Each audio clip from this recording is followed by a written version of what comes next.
down for what? Turn down for what?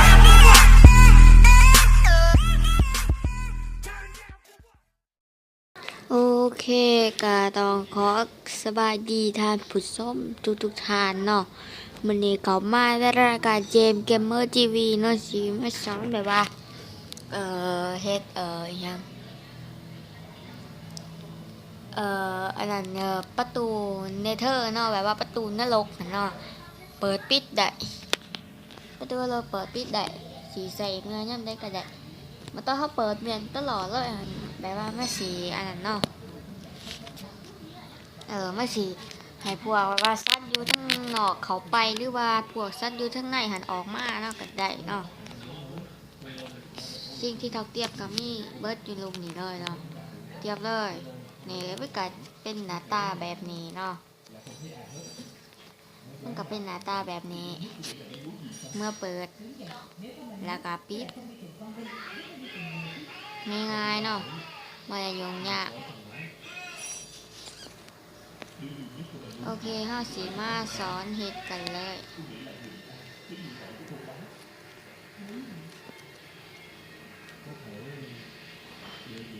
มองได้ดี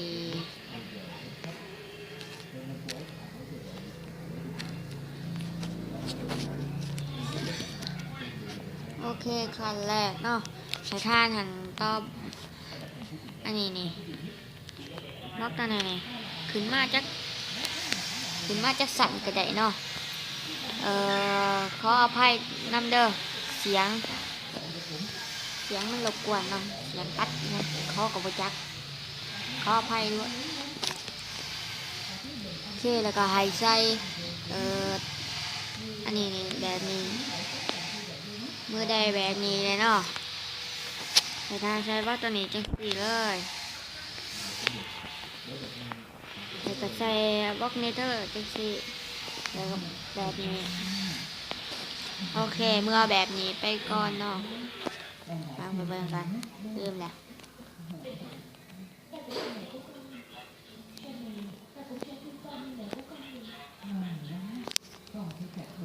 แล้วก็ลงมาลุมใส่อันนี้ให้เป็นแบบนี้เนาะ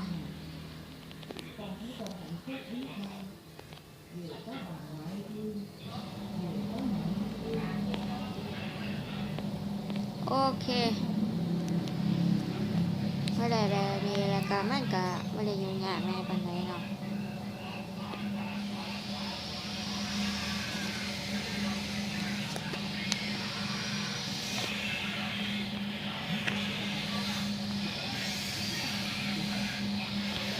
แล้วก็ใส่บล็อกย่างอยู่ทั้งนี้ก็ได้โอเคขึ้นไปแล้วเนาะเฮาก็ใส่อันนี้ด้วยแบบนี้เนาะแล้วก็เอาเลสโตเขาทางนี้โอเคขึ้นมาบางนี้แล้วก็ต่อบล็อกขึ้นมาเลยเนาะโอเค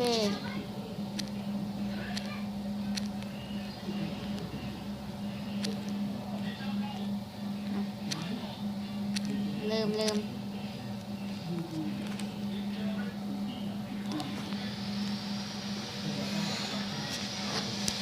โอเคจะปิดอยู่นี่ก็ได้เด้อ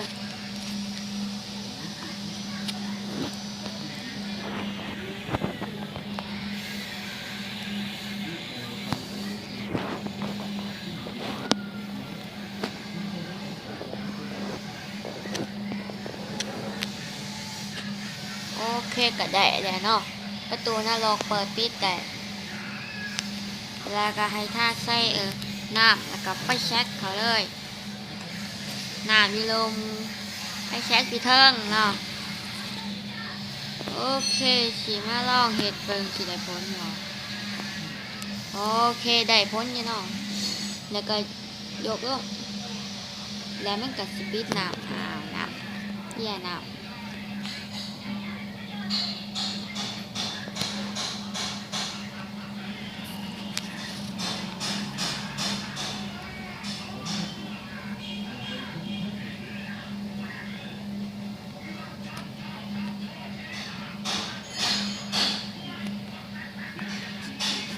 ดี๋ยวก่อนเด้อ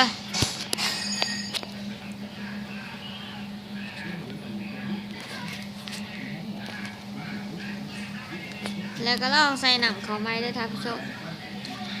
ตอนท่านผู้ชมใส่อันนี้แหละเนาะตะกดแล้วก็กดมา1 เทื่อเลยลืมขออภัยนะ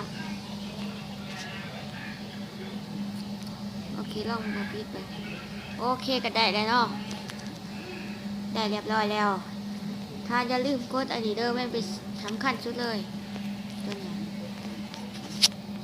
เมื่อถ้าใส่แบบนี้เนาะก็กดมาเทื่อนึงกดแล้วก็เปิด